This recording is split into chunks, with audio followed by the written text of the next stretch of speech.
جناب موسیٰ علیہ السلام کی زوجہ اور جناب شعیب نبی خدا کی صاحبزادی صفورہ نے جناب موسیٰ کے وصی کے خلاف کیوں اعلان جنگ کیا، تلوار اٹھائی اور گھمسان کی لڑائی ہوئی؟ کس کو فتح ہوئی، کس کو شکست ہوئی؟ اللہ کے کتنے نبی پردہ غیب میں رہے اور کتنے عرصے تک ان کی غیبت کا یہ سلسلہ جاری رہا، ہم آپ سے بہت جلد بیان کریں گے گزشتہ امتوں میں رونما ہونے والے ان سنسنی خیز واقعات کو مستند حوالوں کے ساتھ۔ ہمارے ساتھ رہیے گا۔ بسم اللہ الرحمن الرحیم الف لام را تلک آیات الكتاب المبین انا انزلناه قرآنا عربيا لعلكم تعقلون نحن نقص عليك أحسن القصص بما أوحينا إليك هذا القرآن وإن كنت من قبله لمن الغافلين بسم اللہ الرحمن الرحیم۔ یا ایھا الذین آمنوا کتب علیکم الصیام کما کتب علی الذین من قبلکم لعلکم تتقون۔ ہماری گفتگو ماہ مبارک رمضان کی مناسبت سے مختلف موضوعات پر ہو رہی ہے، جس میں ایک موضوع عدم استجابت دعا بھی ہے جو زیر بحث آیا ہے کہ وہ کون سے اسباب و عوامل ہیں، علل ہیں، وجوہات ہیں، موجبات ہیں جن کی بنا پر دعائیں شرف استجابت سے ہمکنار نہیں ہوتیں، جبکہ ان اللہ لا یخلف المیعاد، خدا اپنے وعدے کے خلاف نہیں کرتا۔ ان وعد اللہ کان مفعولا، خدا کا وعدہ ہمیشہ پورا ہو کے رہتا ہے، اور اس نے قرآن کریم میں نہ صرف یہ کہ بارہا یقین دلایا ہے کہ جو دعا کی جائے وہ شرف استجابت سے ہمکنار ہوتی ہے، بلکہ اس نے دعا کی ترغیب بھی دی ہے کہ میری بارگاہ میں دعا کرو۔ تو ہم نے گزارش کیا کہ بہت سے موجبات ہیں جن کی بنا پر دعائیں شرف استجابت سے ہمکنار نہیں ہوتی۔ ان نقائص کی احادیث مبارکہ میں مختلف مقامات پر نشاندہی کی گئی۔ ایک وجہ یہ بھی ہے کہ جب انسان وفور نعمت میں ہوتا ہے، بہت زیادہ اس کو آسائش اور نعمت ملتی ہے، تو اس وقت وہ یاد خدا سے غافل ہو جاتا ہے۔ صاحب نہج البلاغہ نے دعائے شریفہ کمیل میں بھی نشاندہی کی ہے کہ اللہم اغفر لی الذنوب التی، پروردگار میرے ان گناہوں کو معاف کر دے، تحبس الدعا، جو دعا کو عرش معلی تک پہنچنے سے رکاوٹ بنتے ہیں۔ ایسے بہت سے گناہ ہیں۔ ایک گناہ یہ بھی ہے کہ انسان خدا سے کچھ طلب ہی نہیں کرتا جب تک کہ وہ مصیبت میں گرفتار نہ ہو جائے، چونکہ دعا اٹ سیلف عبادت ہے۔ جب معصوم سے پوچھا گیا کہ ای العبادت افضل، سب سے بڑی عبادت کیا ہے، افضل عبادت، تو معصوم نے فرمایا الدعا، دعا ہے۔ کیسی دعا؟ دعا کیا ہے؟ فرمایا اللہ کو پکارنا۔ کس چیز کے لیے پکارنا؟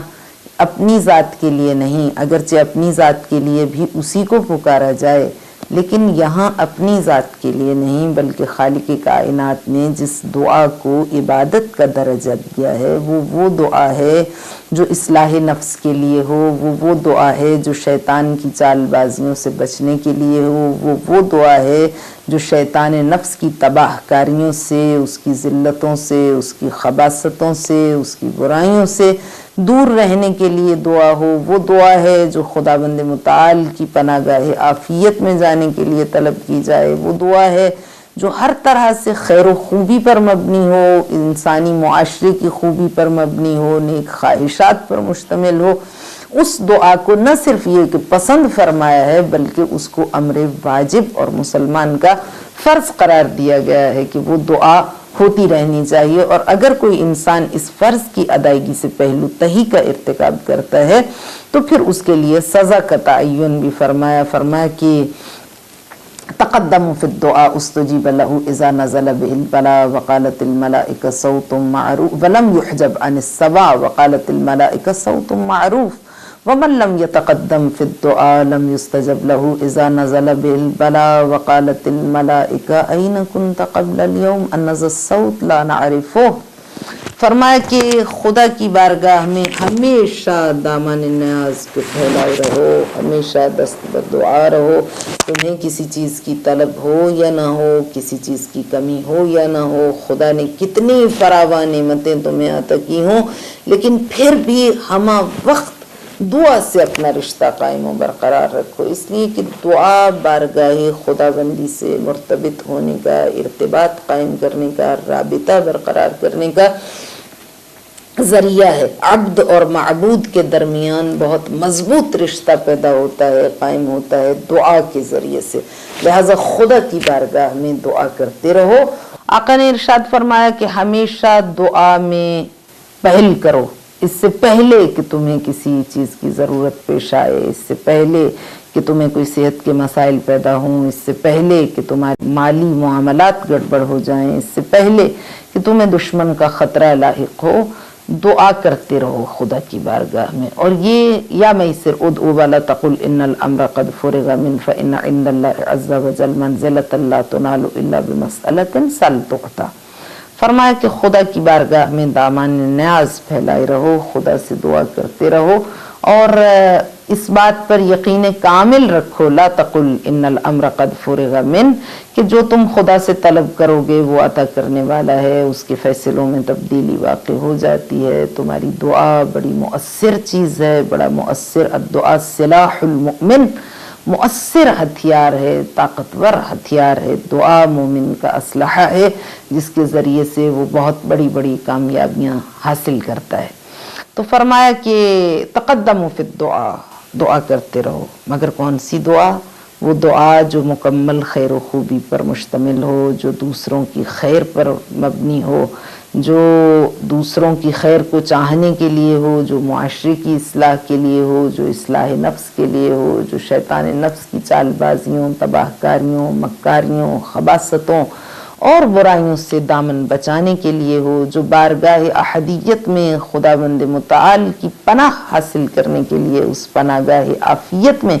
جگہ حاصل کرنے کے لیے کی گئی ہو، وہ دعا جو والدین کے درجات کی بلندی کے لیے ہو، فی آناء اللیل والنہار، صبح و شام جو دعا تم کرو دوسروں کے لیے، والدین کے لیے، عزیز و اقربا کے لیے،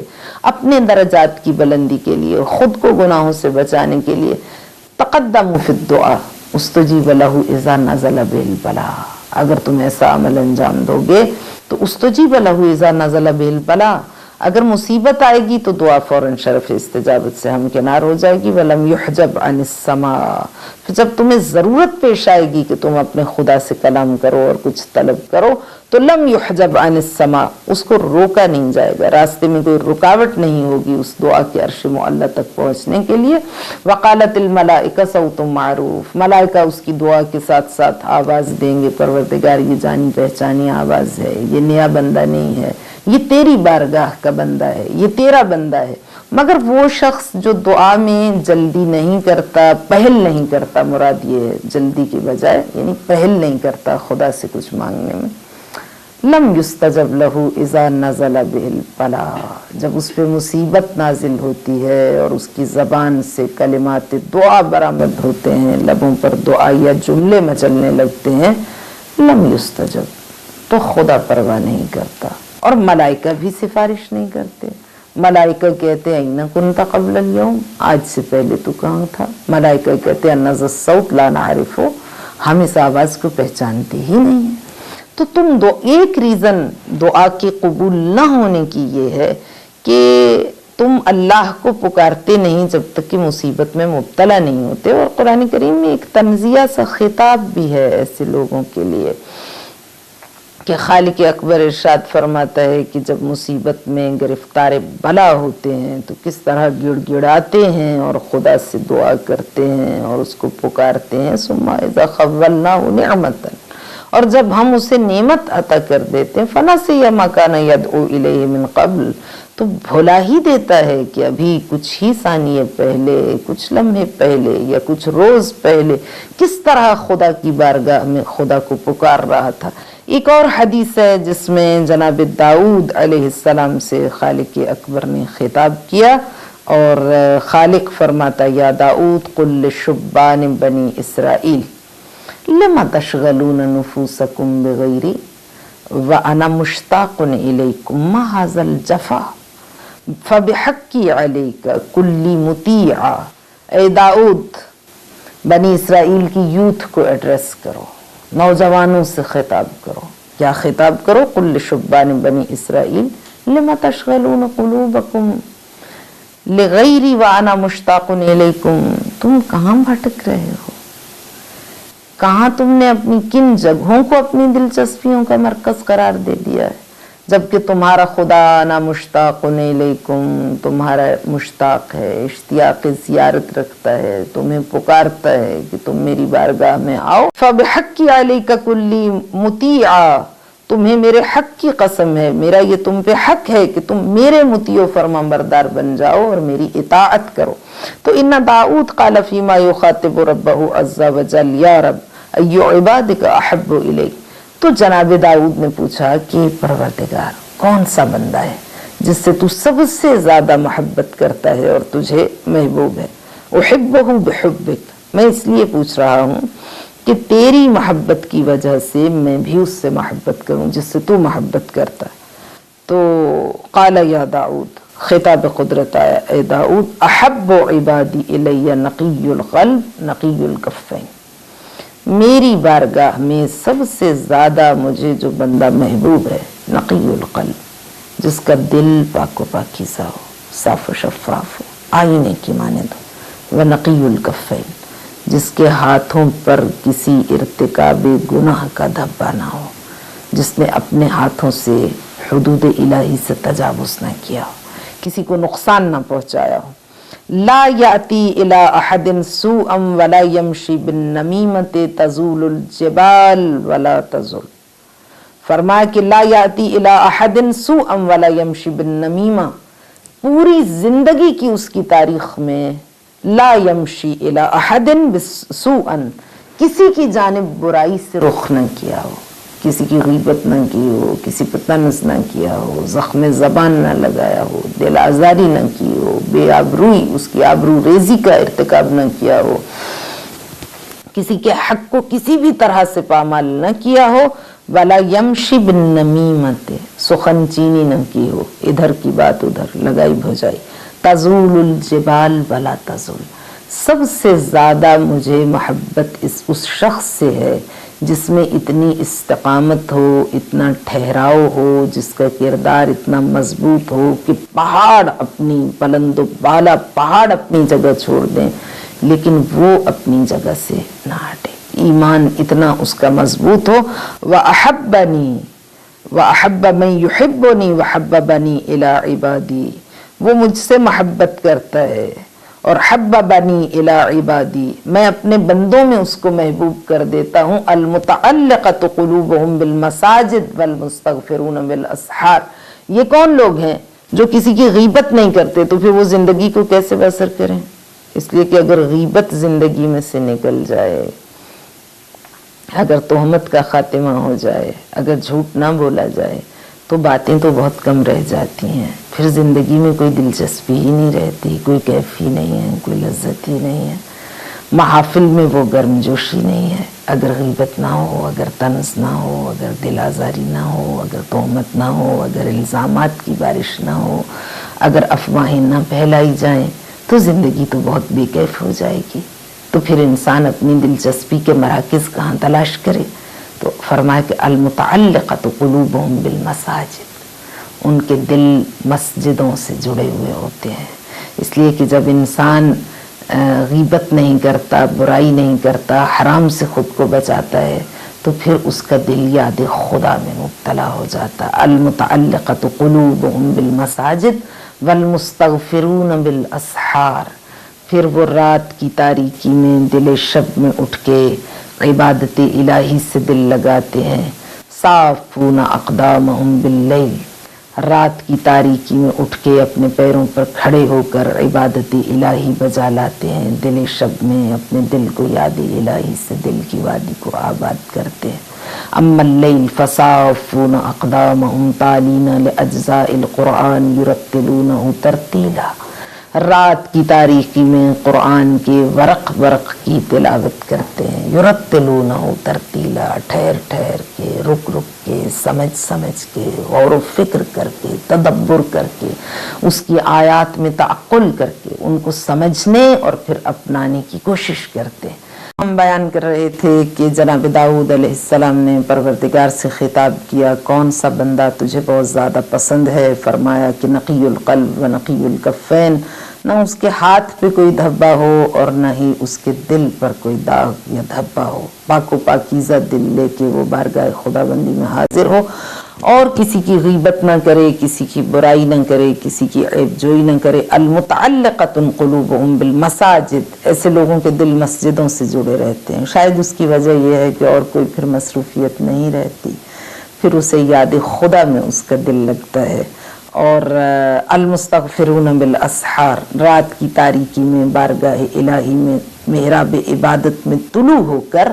المستغفرون بالاسحار اپنے لیے طلب مغفرت کرتے ہیں۔ اذا اردت باہل الارض عقوبۃ ذکرتہم فصرفت العقوبۃ عنہم، جب بھی میں اہل زمین کے لیے کسی عذاب کا ارادہ کرتا ہوں تو چونکہ یہ لوگ اہل زمین میں موجود ہیں، ان کی موجودگی کی وجہ سے میں اس عذاب سے صرف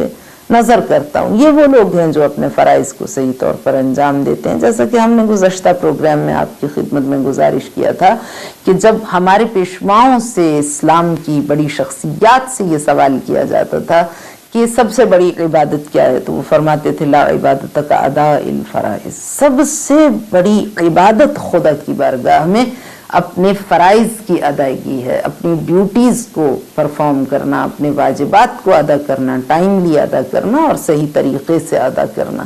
یہ سب سے بڑی عبادت ہے۔ اگر یہ عبادت انجام نہ پائی تو پھر دوسری عبادتیں شمار نہیں کی جائیں گی، پھر نماز کی کوئی حیثیت نہیں ہے، پھر روزے کی کوئی حیثیت نہیں، پھر دوسرے اعمال خیر کی کوئی حیثیت نہیں۔ یہ عبادتیں تب قبول ہوں گی، روزے سے مراد مستحب روزہ ہے، نماز سے مراد مستحب نماز ہے، نافلہ نماز ہے، واجب نماز کی بات ہم نہیں کر رہے۔ اگر واجبات کو پورا نہ کیا تو تب اس کا کوئی عمل خدا کی بارگاہ میں قابل قبول نہیں ہوگا۔ تو فرمایا کہ سب سے بہترین عمل یہ ہے کہ تو اپنے واجبات پر فوکس کر، اپنے فرائض کی ادائیگی پر۔ اور فرمایا اذا رأیت الناس یشتغلون بکثرت العمل فاشتغل انت بصفوۃ العمل، یہ بھی انتہائی غور طلب بات ہے۔ فرمایا جب تو یہ دیکھے کہ لوگ بہت زیادہ نیکیاں کمانے کی کوشش کر رہے ہیں، یشتغلون بکثرت العمل، زیادہ سے زیادہ، تو فاشتغل انت بصفوۃ العمل، اس وقت تو کوشش کر کہ تو خالص اور اچھا عمل انجام دے۔ جو خدا کی بارگاہ میں کوالٹی کی اہمیت ہے، کوانٹٹی کی نہیں، کہ تم بہت زیادہ عمل لے کے آؤ۔ ان قلیل العمل مع التقوی خیر من کثیر العمل بلا تقوی۔ اذا رأیت الناس یشتغلون بکثرت العمل فاشتغل انت بصفوۃ العمل، خدا کو پاکیزہ عمل پسند ہے، کثرت کی خدا کی بارگاہ میں کوئی اہمیت نہیں، اخلاص کی اہمیت ہے۔ عمل کو پرکھا جائے گا اخلاص کے ساتھ، اس میں خلوص کتنا ہے، کتنا تمہارا عمل پاکیزہ ہے، یہ دیکھا جائے گا۔ تو جب تم دیکھو کہ لوگ بہت زیادہ اعمال نیکیاں کمانے کی جستجو میں ہیں، کوشش میں ہیں، تو فاشتغل انت بصفوۃ العمل، تم یہ کوشش کرو کہ تمہارا جتنا عمل انجام پائے وہ خالص ہو، وہ خلوص کی بنیاد پر ہو، وہ پاکیزہ ہو، وہ بارگاہ حق میں قابل قبول ہو، بصفوۃ العمل،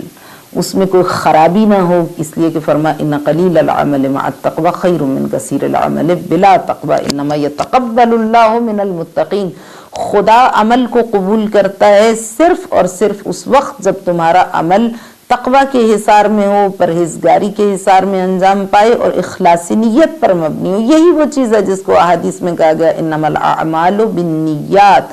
عمل کا انحصار نیت پر ہے۔ لوگوں نے اس کا غلط ترجمہ اور غلط معنی کیا۔ جب وہ واجبات کو انجام نہیں دیتے، فرائض کی ادائیگی میں پہلو تہی کرتے ہیں، ان سے کہا جائے کہ یہ فرائض ہیں ان کو انجام دو، تو وہ کہتے ہیں انما الاعمال بالنیات، ہماری نیت پاک ہے۔ خالی پاک نیت فائدہ نہیں دیتی، حسن نیت خدا کی بارگاہ میں متحقق اس وقت ہوتا ہے، تحقق پذیر اس وقت ہوتا ہے، قابل قبول اس وقت ہوتا ہے جب وہ عمل کے ذریعے سے پایہ ثبوت تک پہنچتا ہے۔ آپ اظہار کریں گے تو پتہ چلے گا کہ آپ کی نیت کیا ہے۔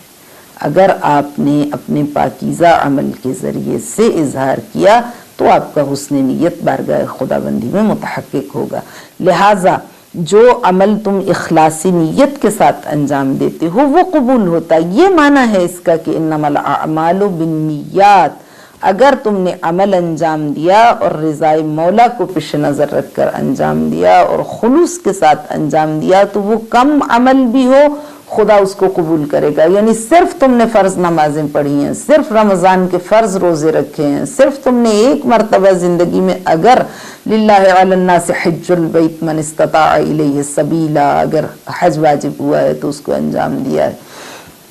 تو تم نے صرف اپنے فرائض کو انجام دیا ہے، مستحبات کی جانب، نوافل کی جانب رخ نہیں کیا، مگر وہ خدا کو بہت زیادہ اس لیے پسند ہے کہ تم نے ان کو ذمہ داری کے ساتھ جیسے جیسے تمہیں ہدایات دی گئیں اس کے مطابق تم نے انہیں انجام دیا۔ وَإِذَا رَأَيْتَ النَّاسَ يَتَوَسَّلُونَ بِالْخَلْقِ فَتَوَسَّلْ أَنْتَ بِالْخَالِقِ، اور جب تو یہ دیکھے کہ لوگ اپنے جیسے دوسرے لوگوں کی خوشامد میں لگے ہوئے ہیں، ان سے اپنی امیدوں کو وابستہ کیے ہوئے ہیں، تو تو اپنی امید کو اپنے پروردگار سے وابستہ کر۔ فتوسل انت بالخالق، اپنے پروردگار سے توسل کر، اپنے پروردگار کی بارگاہ کا رخ کر۔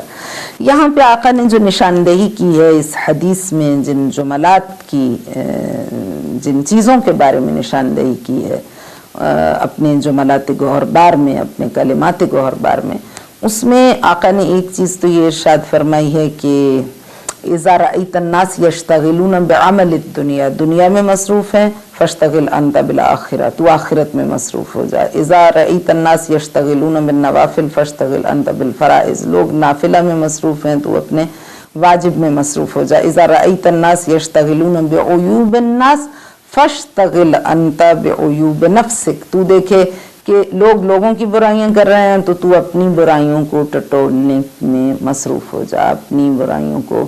اپنی ذات سے دور کرنے اور اپنے نواقص کو ختم کرنے اور اپنے اندر خوبیوں کو جلا دینے کے اسلامی فریضے کی ادائیگی میں مصروف ہو جا۔ یہ میں پہلے بھی آپ سے گزارش کر چکی ہوں اور اب بھی کرنا چاہتی ہوں کہ ہم موعظہ کرتے ہیں، لوگوں کو واعظ و نصیحت کرتے ہیں اس بات کے لیے کہ کسی کی غیبت نہ کی جائے، عیبجوئی نہ کی جائے، کسی کی پیٹھ کے پیچھے اس کے بارے میں ایسی بات نہ کی جائے جس سے اس کی آبرو ریزی ہوتی ہے۔ لوگ سنتے ہیں اس بات کو اور اس کے بعد وہی لوگ تھوڑی دیر کے بعد اسی محفل میں خطاب ختم ہونے کے بعد ایک دوسرے کی برائی کر رہے ہوتے ہیں، ایک دوسرے کی غیبت کرتے ہیں، اشارہ چشم و ابرو سے غیبت کرتے ہیں، زبان سے غیبت کرتے ہیں، ہاتھ سے غیبت کرتے ہیں۔ تو جب لوگ ان اسلامی تعلیمات کو نہیں مانتے، یعنی عملی طور پہ نہیں مانتے، زبان سے یہ کہتے ہیں کہ ہم نے اسلام کو مان لیا، لیکن عملی طور پر اس بات کا مظاہرہ کرتے ہیں کہ انہوں نے اسلام کی تعلیمات کو نہیں اپنایا، اس کے لیے حدیث میں ارشاد فرمایا کہ یہ شخص صرف گناہگار نہیں ہے، غیبت کرنے والے کے یا کسی کی عیب جوئی کرنے والے کے یا افواہیں پھیلانے والے شخص کے لیے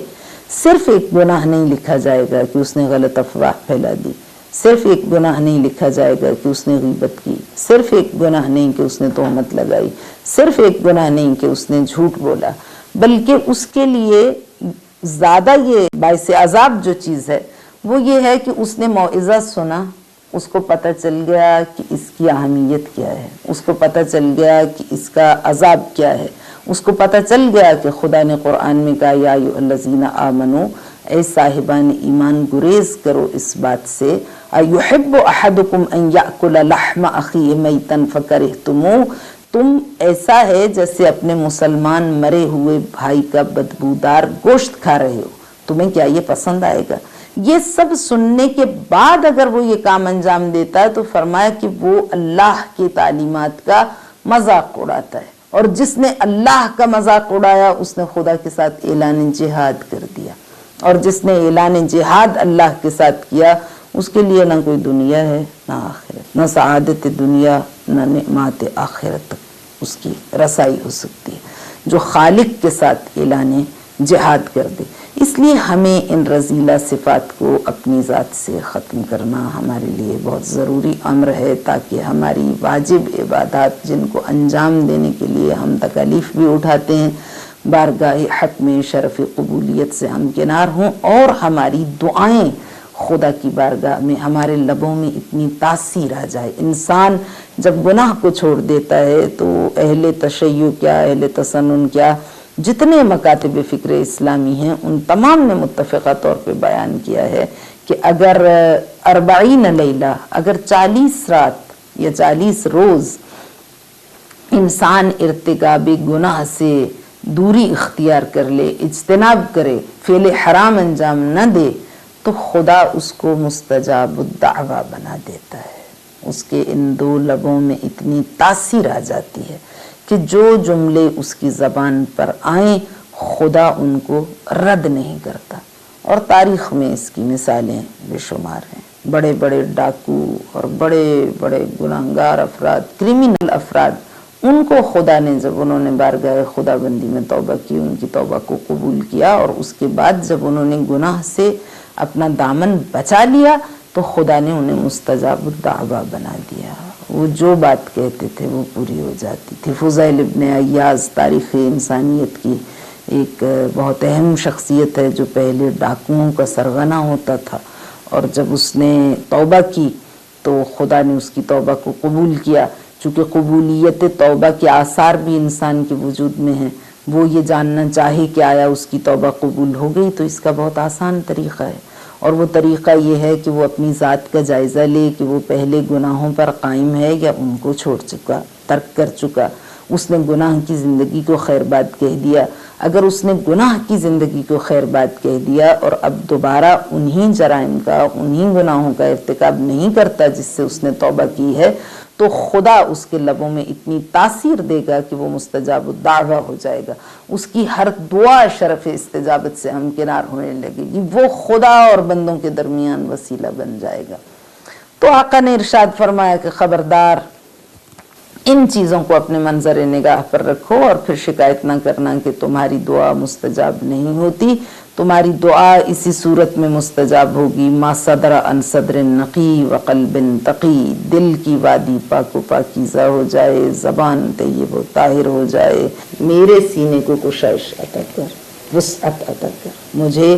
سعہ صدر عطا کر، رب اشرح لی صدری ویسر لی امری، میرے کام کو مجھ پر آسان کر دے۔ واحلل عقدۃ من لسانی یفقہوا قولی، میری زبان کی گرہ کھول دے، یفقہوا قولی، اس طرح سے کہ لوگوں کے دلوں پر میری بات اثر کرنے لگے۔ اگر ہم غور سے قرآن کی ان آیات کا جائزہ لیں تو ایک بات کے بعد دوسری بات نتیجتاً ظاہر ہوتی ہے۔ رب اشرح لی صدری ویسر لی امری، جب آپ کا سینہ کشادہ ہو جائے گا تو یسر لی امری، آپ کے کام خود بخود آسان ہو جائیں گے۔ جب آپ میں جذبہ عفو و کرم پیدا ہو جائے گا، جب آپ کے اندر درگزر کی صلاحیت پیدا ہو جائے گی، جب آپ کے اندر برداشت کی ظرفیت پیدا ہو جائے گی، جب آپ کے اندر دوسروں کے ساتھ تعلقات رکھنے کی قابلیت پیدا ہو جائے گی، جب آپ کے اندر سوشل ایڈجسٹمنٹ کی کوالٹی پیدا ہو جائے گی، تو پھر یسر لی امری، آپ کے کام خود بخود آسان ہو جائیں گے۔ واحلل عقدۃ من لسانی، اور جب یہ سلسلہ ہوگا تو زبان کو روانی ملے گی، یفقہوا قولی، اور جب آپ کسی کی برائی نہیں کریں گے، کسی کی غیبت نہیں کریں گے، کسی کو تہمت نہیں لگائیں گے، کسی کے حق کو پامال نہیں کریں گے، تو یفقہوا قولی، لوگ آپ کی بات کو سننے اور سمجھنے کے لیے تیار ہو جائیں گے۔ انشاءاللہ ہماری گفتگو کا یہ سلسلہ آخر ماہ مبارک رمضان تک جاری و ساری رہے گا۔ آپ ہمارا ساتھ دیجیے گا ایک نئے موضوع کے ساتھ، اور یا پھر اسی موضوع کو لے کے آگے بڑھیں گے۔ اپنا خیال رکھیے گا۔ والسلام علیکم ورحمۃ اللہ۔ اور اب پیش خدمت ہے سوموار کے روز انجام دیے جانے والے سورہ مبارکہ تکاثر کے عمل کی تفصیل۔ رزق کی وسعت کے لیے اگر سوموار کے روز 40 مرتبہ صحیح تلفظ کے ساتھ سورہ مبارکہ تکاثر کی تلاوت کی جائے تو رزق میں حیرت انگیز اضافہ ہوگا۔ اللهم عجل لوليك الفرج. السلام عليك يا أبا عبد الله وعلى الأرواح التي حلت بفنائك. عليك مني سلام الله أبدا ما بقيت وبقي الليل والنهار.